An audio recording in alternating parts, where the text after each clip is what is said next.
thought I would jump into the notebook and show you the process that I went through to recreate this garment here. And this was something that I wanted to do for a bighorn sheep. And I liked this simple layered look. And I'm sorry, I don't remember the designer of this original dress. Now, the overall color scheme of this doll is basically all beiges. And so here I have some swatches of the fabrics that I used. This is the body, it's a corduroy, and then these are the two fabrics that I used for the dress itself. This is a silk that has a rough weave that kind of looks like it has vertical stitching, but it doesn't. It's just the rough weave of the silk.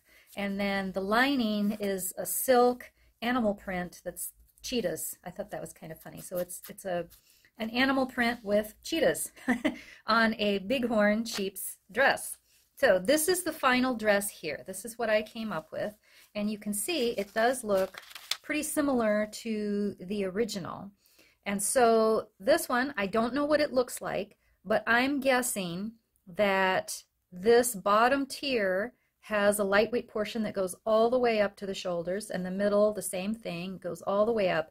And so the dress is actually layered.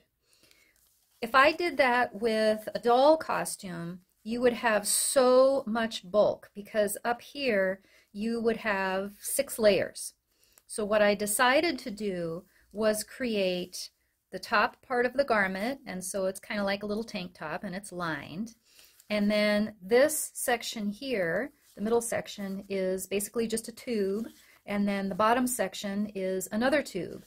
And to recreate this sort of box-like shape, I stitched in pleats. I don't know if you can see them here, but when the garment is on, it gives a very square box-like look to the garment, and it gives these nice vertical lines, 2 in the front and 2 in the back. The garment itself is very plain except for these tiers, so I added these tiny little, they're very pale gold glass drop beads, and I really like those a lot. They don't add any weight. Often I'll add beads for weight, but they do give a nice little visual pop here. So I have not sewn this dress onto the final doll, because this one, unlike my usual ones, will have to be sewn onto the doll, and it will not be removable because of the way that the garment was constructed. So I made the top part kind of like a tank top, then tube and another tube.